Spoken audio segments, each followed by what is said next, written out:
Hello, guys, and welcome to the Shrewsbury Biscuit podcast. I'm Alex Whiteley, and my co-host today is Amy. How's it going, Amy? You right? Morning, Alex. I'm good. How are you doing? I'm good. We were supposed to do this interview in person today, but I had to have a PCR test because my wife got COVID. So it's a really odd situation where they're like, okay, so you got this deadly virus in your house, but if your wife gets it, you can still go out and do your thing. It's really weird. I feel so guilty just going out and doing stuff, but I'm negative, so I've got things to do. But I've only just found out today. So today we're speaking to me and Amy were just talking before we hit record that we're really excited to be speaking to. That's Sarah Isaac, author, English teacher, and writing tutor. Yeah, children's author. Hi, morning. How are you? You good? I'm fine, thank you. Yes. Are you? I'm really pleased to be here. Yeah, me too. I wish we were going to come to see you. I wish we could have. That's all right. I have to eat all the biscuits now that I got for you. You're not the only person as well. This is becoming a thing now. People give me biscuits. Mike Perkins was meant to come around my house this week. He's the illustrator for Swamp Thing, and I had to cancel on him too. You know, I've got to protect people. I've got to protect the people. And he brought me Shrewsbury Biscuits as well. I was like, what? So, damn you, COVID. Damn you. Sarah, so you're in Bridgnorth, right? I am, yes. I've been living here for about, just over 20 years now. So I think I like the place, yeah. No, it's a lovely place to live. Great place to live. So, I live here with my son. And I love it. It's brilliant. Where do you hail from originally? Oh, you might be able to tell the twings in my my accent. I am actually from Birmingham originally, so I sort of was brought up and did all my schooling and so on. Just until my early 20s, and then moved a variety of places and ended up here in Shropshire. So good place to end up. It's one of those things, isn't it? You get Shropshire and you're kind of like, no, I'm all right. I'm good here. That's it. It's really. Now, when I was reading about you, because obviously you got in touch, and I was kind of like, oh my god, I love. There's nothing better than to step inside the head of an author or an artist or something. You know, I love that so much. And then I started reading about you, and I was just, I recognized Derek the Alien. I don't know why I recognized it, but I did. I guess it's because I got a kid. Yeah, I don't know. Maybe I've read one of your. You know what I mean? I just recognized it instantly. And where does this come from? Where does Derek come from? Do you know what? I don't know. I was sitting there one day. I mean, I've always written. I've always enjoyed writing, right from a very early age. I guess it's the same with anybody who enjoys doing something, whether you're sporty or, enjoy cooking or what have you. But I enjoy writing. So I've always written. And like many writers, we've probably got half a story and stuffed in various drawers, over the years. But one day I decided, I thought, I'm going to write a children's book. I don't know. I'd written bits and pieces before, but and all of a sudden, Derek kind of came into my head, and I always write in rhyme. So I thought, what do you rhyme with, Derek? What So I made sure that maybe Derek wasn't on the end of the line that I had to rhyme with.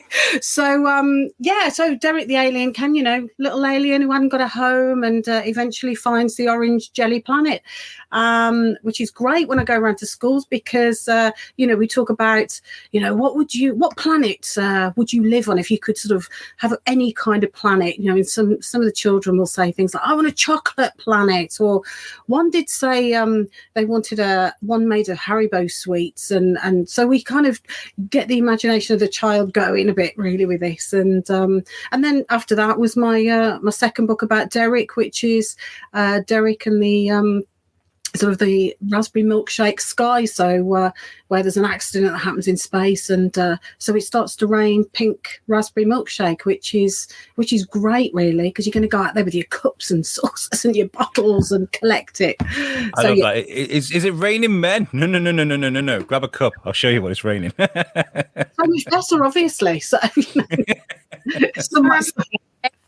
is incredible. I can't stop smiling about how did it just happen? Did you just start writing and all of a sudden the orange jelly planet appeared, or do you have to plan your stories, or does it just happen?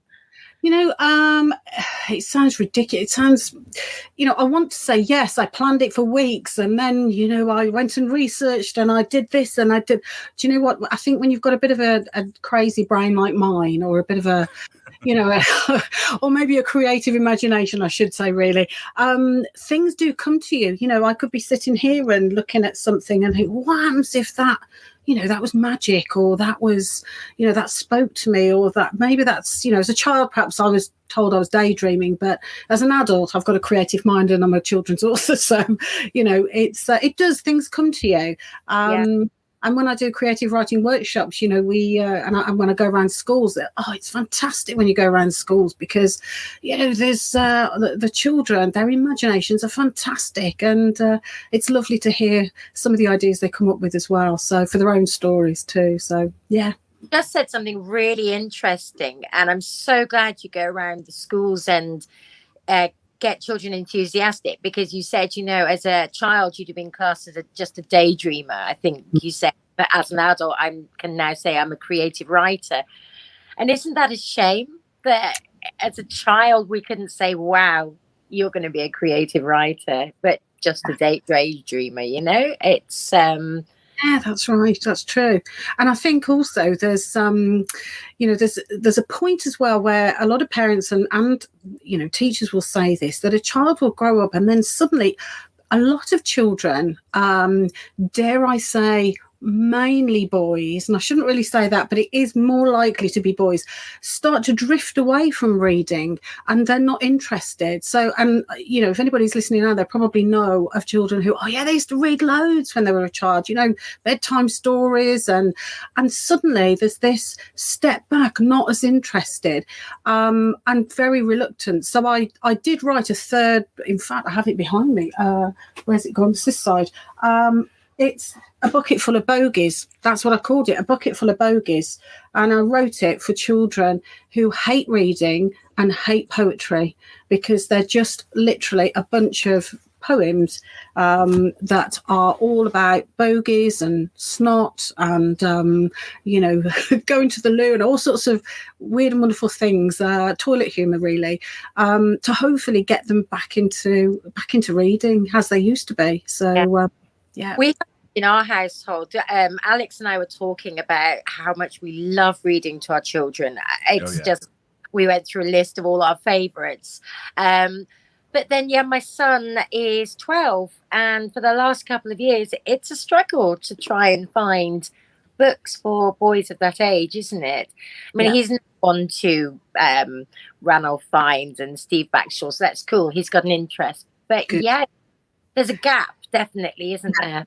Absolutely. And, I enjoyed, he's 14 now, my son, but I enjoyed reading to him as well, to bedtime stories. And because I'm a bit dramatic, sort of my background is acting and drama.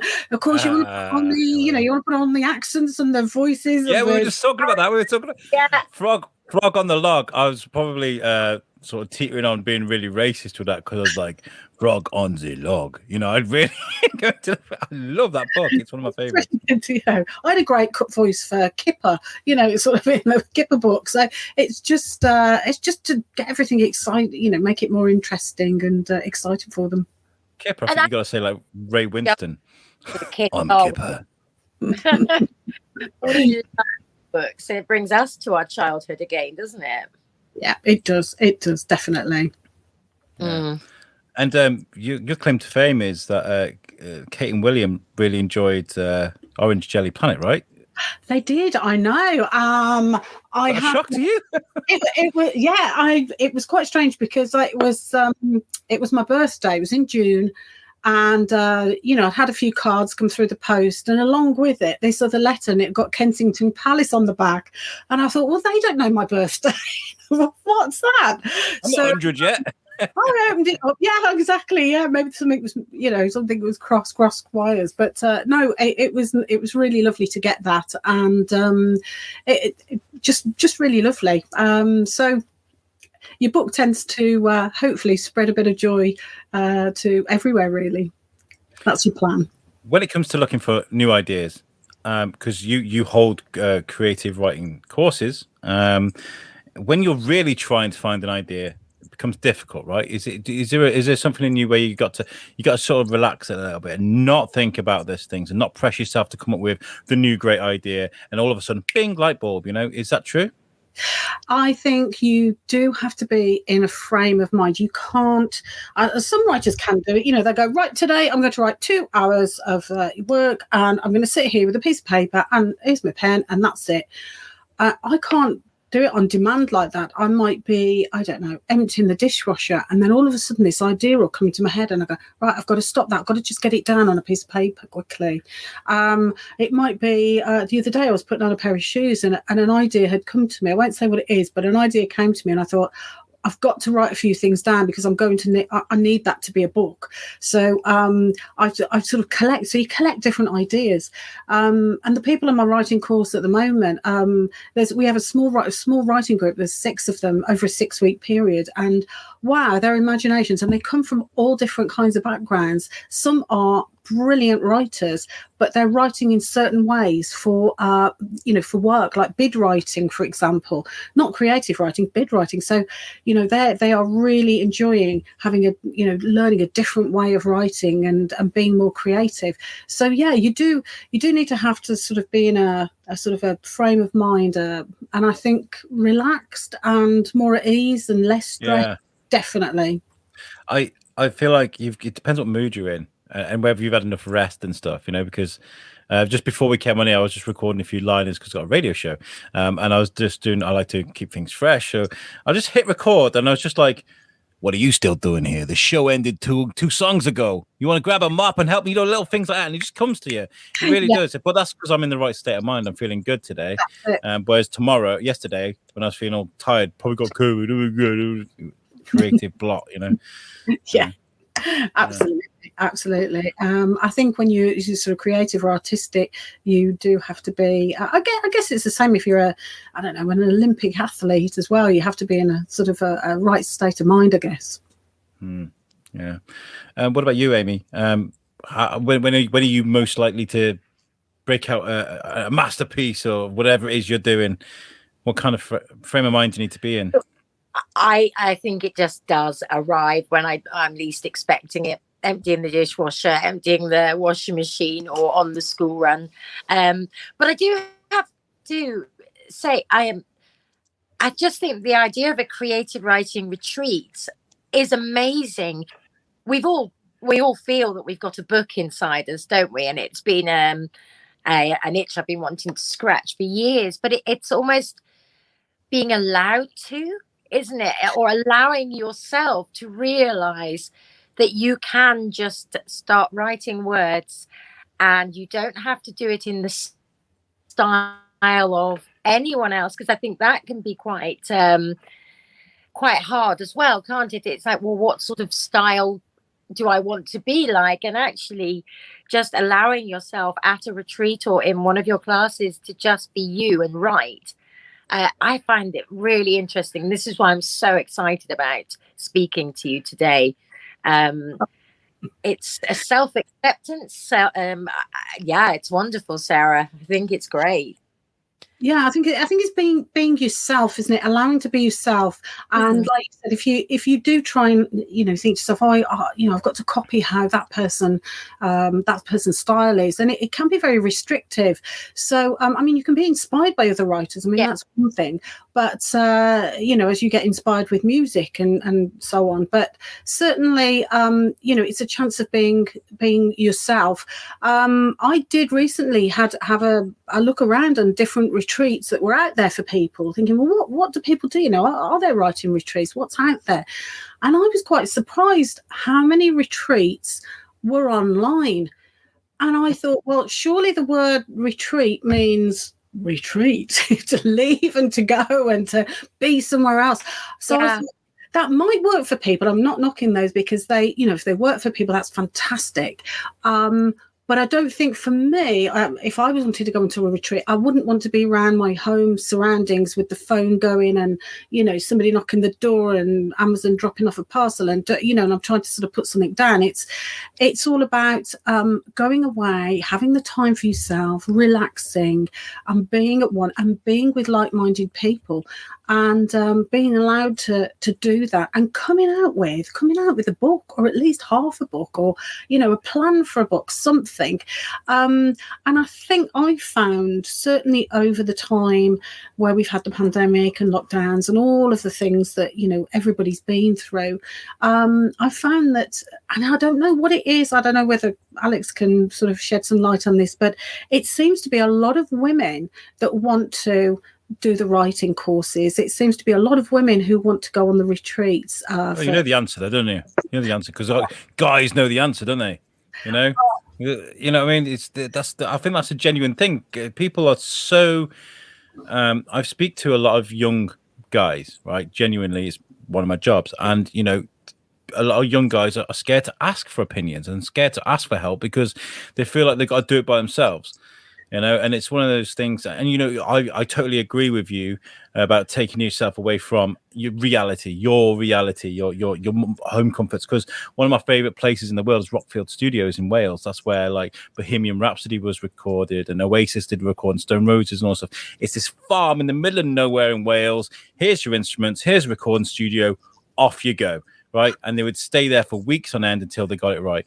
And you taking yourself away, you take a kid away from an Xbox, away from all those modern day luxuries, and give them a task to do. They'll do it. They'll go out there and do it. Because there's no distractions. I feel like we need to definitely encourage, when it comes to younger in life with kids, encourage them to ask for opinions and ask for help. Yeah, I think that's true. Yes, because they don't like asking, or they don't feel they should, or and certainly. But I think with the retreat that we decided to put on, I got together with a fantastic lady called Lynn Robinson, who is she's a Reiki specialist. She writes books. Oh my goodness, she's amazing. If you look on her website, the amount of things that she does. But she's a great writer, and as I say, we knew each other because we were at a literary lunch at some point about, 3 years ago. We've kept in touch. And then one day we were talking. She does retreats. She does wellness retreats, spiritual wellness retreats, which are, they get booked up really quickly. And she's got them in January and February of next year. Those are all booked. And suddenly we got talking on Zoom, and we started to talk about having a writer's retreat. So ours is going to be, we've decided to do a writer's retreat, and ours is going to be in May of next year. But we didn't want it at, a little hotel sort of in the middle of the town. And we find that some retreats, they don't offer food and all of this. So we put a package together for people who are interested in going away from home from Friday to Sunday. So it's not it's just a long weekend where they can totally focus on themselves. They can have home cooked food. Lynn cooks. Thank God Lynn cooks. She's amazing. But she makes sure everything is organically homemade, fresh food for everybody for the whole weekend. There are therapists on hand for everything from massage to meditation, anything you like, holistic treatments. I'm going to be doing the writers' workshops throughout. And you know what? We're going to have an absolutely fantastic time. But and at the end of it, we are doing, for those people who are going, there is going to be a surprise happening during the weekend. I can't say too much about that now, but certainly it's not a little surprise. We're not giving people, a new pen or anything like that. It's a big surprise. So we're actually doing this, and we're doing it on the edge of the Peak District, the national park there. So it's going to be a beautiful place. So when you're in the hot tub outside thinking about your book, what you're going to write next, you've got all that view, you've got like-minded people, and you've got support and guidance as well. So yeah, I'm dying to go. I might not get much writing done, but I'd still like to come. No. Sorry, Amy. No, I'm definitely sold. I think I'm going to email you at the end of this interview, if that's okay. If there are spaces, are there spaces left if people want to join? Yeah, because the first couple of months, the wellness ones are all taken up now. But we're now booking just a deposit for the May retreat. We're not doing it whereby there are going to be 20 odd people either. We're doing it whereby there's going to be under 10 people, so that people are focused upon. You're not in a massive room with humongous amount of people, even though that would be probably quite nice. We want to focus on the person rather than just numbers. So yes, absolutely, you can email us, absolutely no problem at all. But it's a time for rejuvenating and learning new skills and just getting recharging your batteries, I think. Yeah. What do you guys? I mean, what do you do to sort of keep fresh with what's going to go on inside the the heads of young kids? Because you can write something that doesn't compute to a 6-year-old. Do you know what I mean? So you've got to kind of get yourself in their zone, I guess. How do you do that? I think it's a case of we know kind of what the books are out there at the moment. I'd like to know what's sort of selling, what sort of what the kids are reading.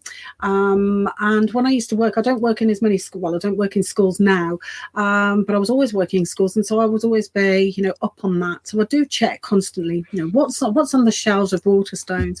But my books, I think if I have an idea. And I kind of find that my imagination runs away with that, I've got to stop and think, right, who is actually going to read this? Who is this for? Is it for a 3-year-old or is it going to be for a 12-year-old? And I've got to obviously make sure that, as we know, if we do, let's say we do a bedtime story with a child, we know that the book is only going to be having about 30 pages in it and just a few words on each page. Whereas if you write a book with, 7,000 words in every night, your 3-year-old is going to get a bit bored. So I just work out, this idea, where is it going to, how is it going to be written, is it going to be an elongated story, is it going to be for an older child? So there's lots and lots of considerations, and it works out. So yeah, you take advice as well. So yeah.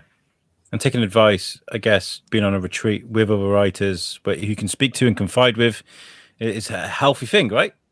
Yeah, absolutely. I mean, some people might come with, half a story written and go, well, I don't know what to do with this. I've got stuck. Where do I go next?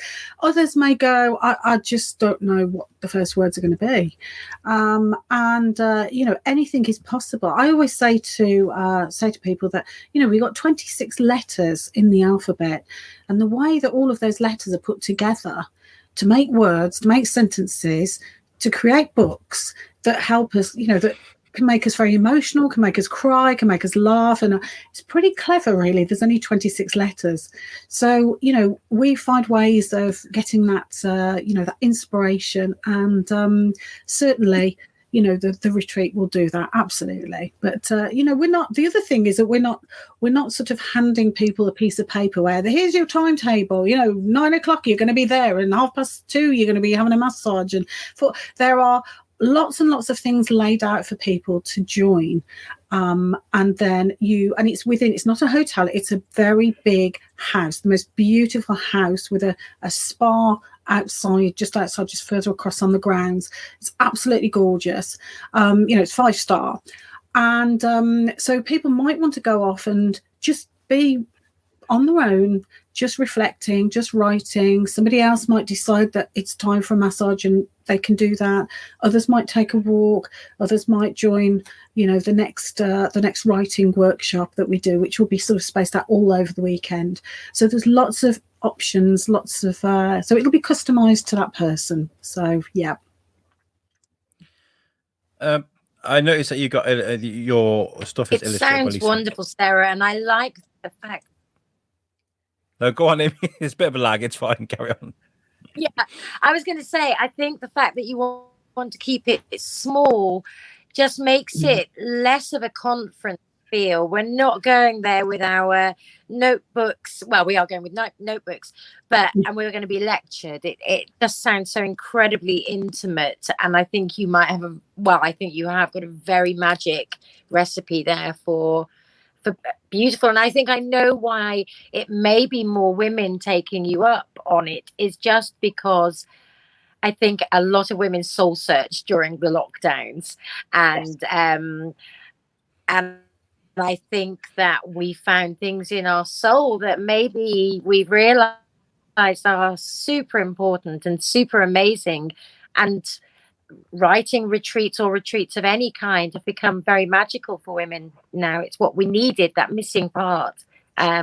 Yeah, it sounds lovely.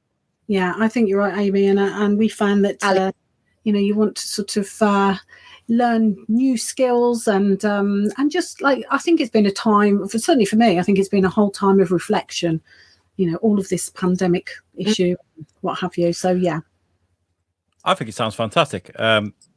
I've creators being around creators can only create creation, right? Can you have that time, Alex, please? I think that sounds great. Yeah, you can write that. You can have that one if you like. See, chilling out in the moment, and I'll come out with genius lines like that. What I was about to mention was how do you find the right illustrator to draw your idea? Like, you got Lisa Williams that does your illustration for Derek. How do you find that right person? Oh, I have to say, I was so lucky. I did. I was actually recommended her by a company, a fantastic company. But Lisa is freelance, and she's absolutely, open to, doing. She does lots of different types of work.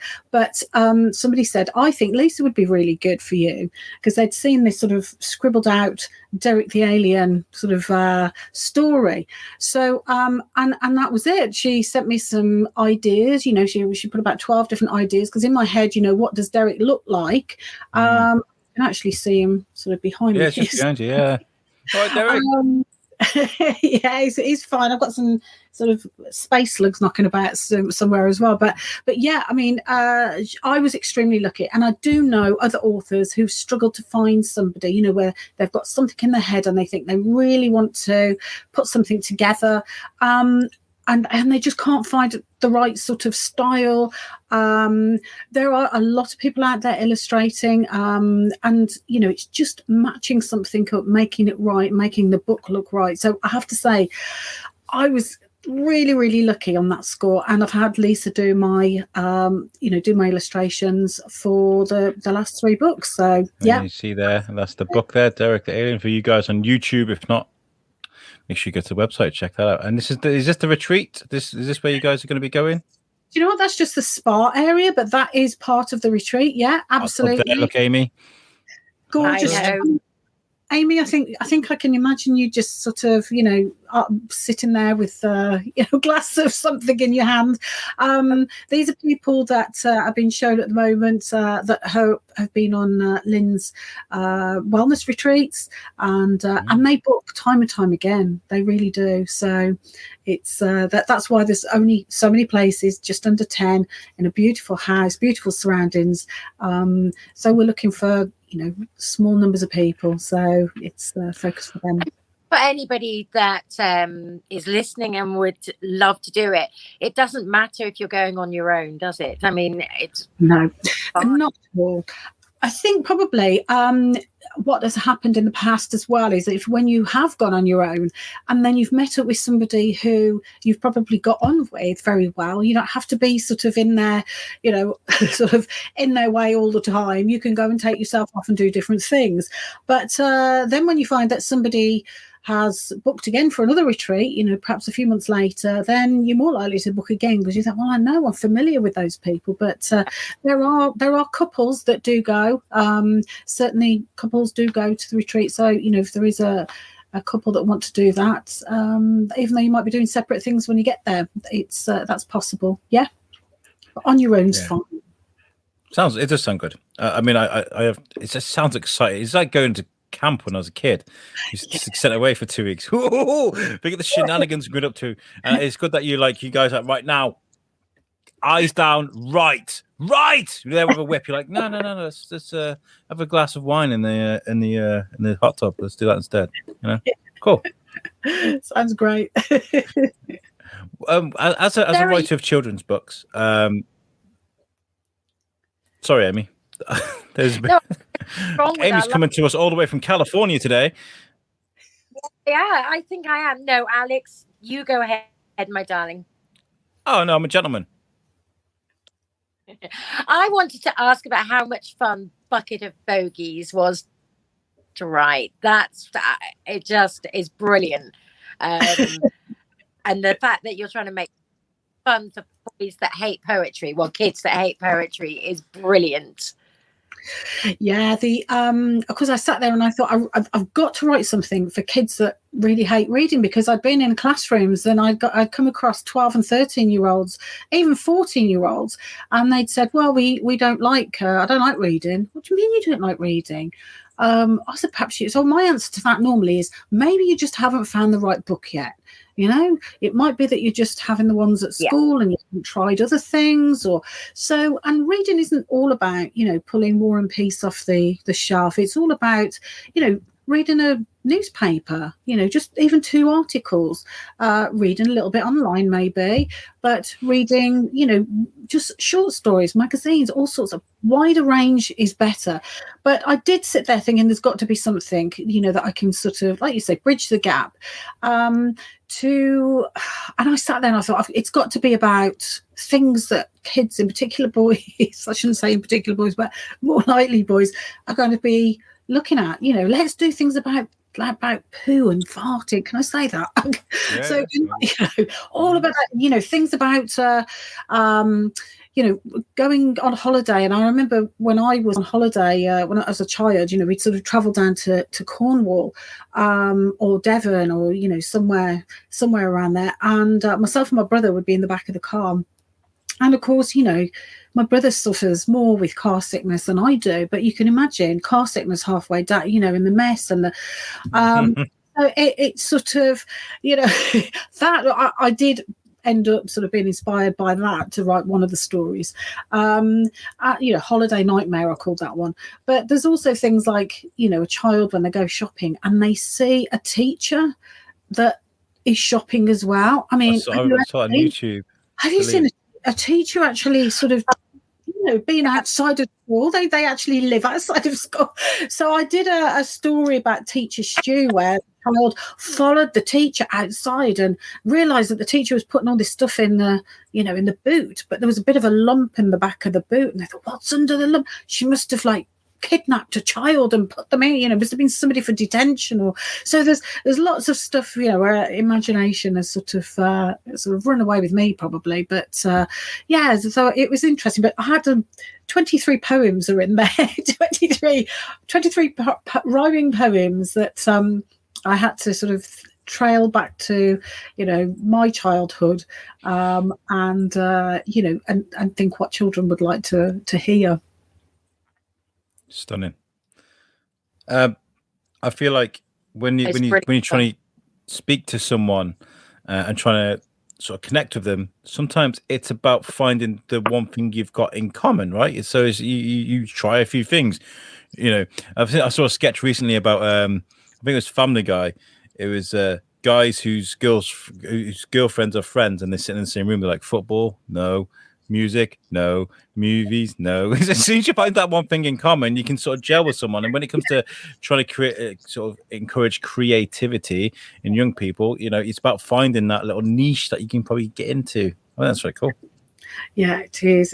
And it's a bit like a lot of teachers. I can't speak for every teacher, but I know that there are teachers out there that don't like, but find it a little bit of a struggle when they have to teach poetry, especially to primary. Sometimes that can be a little bit, how are we going to tackle this? And so I do workshops for poetry as well. In fact, I one of the pictures on my website of me dressed up in an astronaut's outfit, and I think the kids all think I'm completely nuts, and yeah, I am, and that's the way I like it. But it's just getting the kids interested. And then we do poetry, but I say, poetry doesn't have to rhyme. Poetry can be nonsense poetry. So we kind of get them set up with making their own poems, complete nonsense, sort of cows with roller skates on, and all sorts of things like that, just to sort of make it engaging and interesting. And it's amazing what sort of things they do right in the end. So so it's good fun. the way I got around it with Timmy was he likes a YouTube channel called FGTV, and the guy's brilliant. To be fair, he raps and he plays video games and stuff, and he's got his songs on YouTube. So when I get in the car, he'd be like, "Can I listen to FGTV? We'll put it on." So I'll explain to him that rapping is poetry. He's like, "Oh, okay, light bulb." Yeah, it is. Yeah, it's rap is RIP, rhyming poetry. That's it. And they go, yeah, right. No, really, it's just as simple as that. So look at me, honest. So yeah, it's old moment. Rap actually stands for rhyme and poetry. Yeah, or rhythm and poetry. One of the others. I read that somewhere. And I mean, somebody might come back to you and go, she's wrong. But I read it somewhere, and I thought I was quite stunned. I didn't know that myself. And so, yeah. Any complaints about that, send to sarahisaacsauthor.co.uk. Yeah, let me know. Put me right. But that's honestly, I read that somewhere, and I was quite surprised. Carrying that for the rest of my life. So yeah, I don't care if you're wrong. I think it sounds perfect. We've made that fit now. Yes. As a children's author, though, because you write children's books, do you feel like you're I'm not going to what's the best way to put this? Do you feel like you can't venture outside of children's literature? Is there like an adult's book inside you that you feel you might be able to write one day, or are you stuck now writing children's literature? Yeah, no, it's odd because one of the really interesting genres that I like writing or reading has always been horror, gothic horror. Always, that's always been something I've really been, or the supernatural, anything related to that. So here I am writing about Derek. I think, well, how did that happen? That was really strange. So it was obviously all meant to be at that time. And I have to say, it's opened some doors that I've really been, I've had an amazing time meeting different people, and I love going into schools, and, all of that has been fantastic. But about 3 years ago, a lot of, I collaborated with a group of authors, and we put together a book of short stories and prose. It was called Poetry and Prose. And it's an amazing book. I ended up having, I think there was two of my stories published. So they were, if you like, grown-up stories, not kids' stories. And I really enjoyed writing those. And I mentioned earlier about I was putting some shoes on and I got an idea for a story. That actually would be for, if you like, I say a grown-up story. I don't mean some kind of dodgy story. It wouldn't be for children, and it would be, for adults to read. So I have got something in my head for that, but so that wouldn't be writing in rhyme. That would be just a story. So yeah, I will venture into that. I think maybe I'll work because I've done picture books and I've done for years, sort of around the ages of 10, 11. So maybe I'll do young adults next. Maybe I'm just working my way up the ladder. So yeah, amazing. When it comes to Derek the Alien, are we going to see more of Derek? I have got my head in, like I said, most writers, they've always got little bits of paper and notes and stuff around them where they're jotting things down. I have got a story for Derek. I've still got, I know generally what it's going to be linked to, but I've got to get the story right, and I've got to work out what's happening in the end. So that's sort of on the back burner. I keep sort of delving into that and playing around with that, and then going off and doing something else, and then coming back to it. So that tends to be how it works. So yeah, that would be great. And I've also got a story that I'm trying to put together, and it involves Bridgnorth as a town. So look at that, no pressure. I've said that out loud now. I shouldn't have said that out loud. It's going to go, really? So yeah, so there's a few things in the pipeline that I've got, that I've been writing about. So, you have to have about 3 or 4 things on the go. You can't just do one thing. I'm in awe, though, because that's just phenomenal that you're always constantly working on something. It's definitely a quality I feel like is very attractive in someone when it comes to conversation, especially for a podcaster, because there's always something to talk about. It's great. I love it. Amy, have you got any questions? We're getting close to wrapping this up. Have you got anything that's burning? Yeah. No, do you know, I think because I was just bubbling with excitement about talking to Sarah, and I could talk all day, but it wouldn't be of any relevance to the podcast. It would just be me having a conversation. So I think probably, I'll definitely be emailing Sarah later, and it'd be great to talk more about the retreats, a lot more. Thank you with that. No, that's great. I was going to say, I don't know whether you want me to tell you which, if anybody's interested, if I can give you the web page to sort of go on. Yeah, please do. To your website, I don't know, but basically the probably the most, if you can go onto Lynn's website, which will take you through to giving you more information, or you can go onto my Facebook page and message me there. That's absolutely no problem. But to go directly, as Lynn has got all her sides set up, it's Lynn,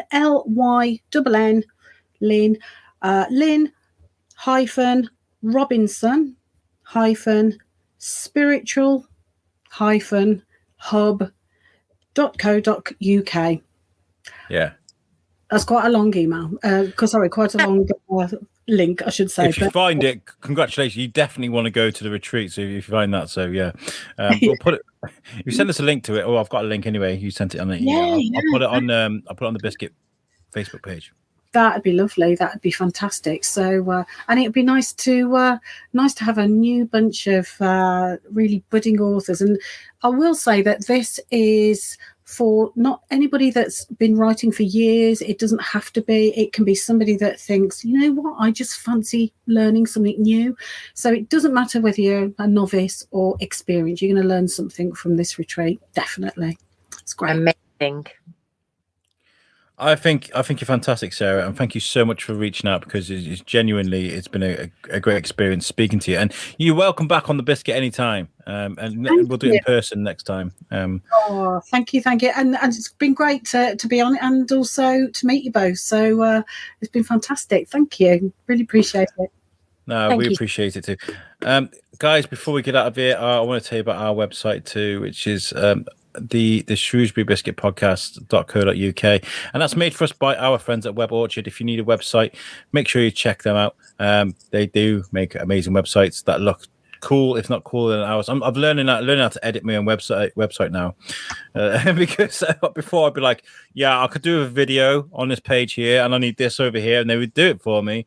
But I realized it's actually quite simple to just go and do it myself. So I've learned how to play around with the website. So there'll be lots of changes coming to that soon. Sarah, thank you so much for joining us. Amy, thank you. You up to much soon? Have you got any plans? What's going on with you? What, today? In general, are you got anything exciting? I'm actually on a retreat tomorrow with Coaching Club. The group of ladies who have helped to fix me and put me back together and make me whole again. As a group of ladies, I can't remember how many, 20-ish, I think, maybe more. And that's what I'm doing tomorrow. Yeah. Oh, nice. Well, next weekend, this will probably go out after the fact, but next weekend, I'm so happy to say I'll be at Drawn, which is Drawn Illustrators Fair, which has been put together by Cherie, Gerard, and Tat FB. Lots of local illustrators, all up in Shrewsbury Museum, all upstairs, selling their wares and their art to artists. And we're putting together, the competition probably will have ended by the time we put this out, but we're getting all the artists to put like an item in a basket. So and then we're doing a like and share thing on Instagram. So somebody's going to win a basket full of local artistry stuff that's probably going to be worth hundreds. So that's really fun. Yeah. So yeah. Right. Okay. Let's get out of here. Sarah, thank you very much. Amy, you're an absolute star. We're going to go for a coffee after this, right? We are. Yeah, we're gonna go house coffee in Colham because that's one of our favorite places. Right. Yeah. It's been the Shrewsbury Biscuit podcast. Peace out, guys. Bye.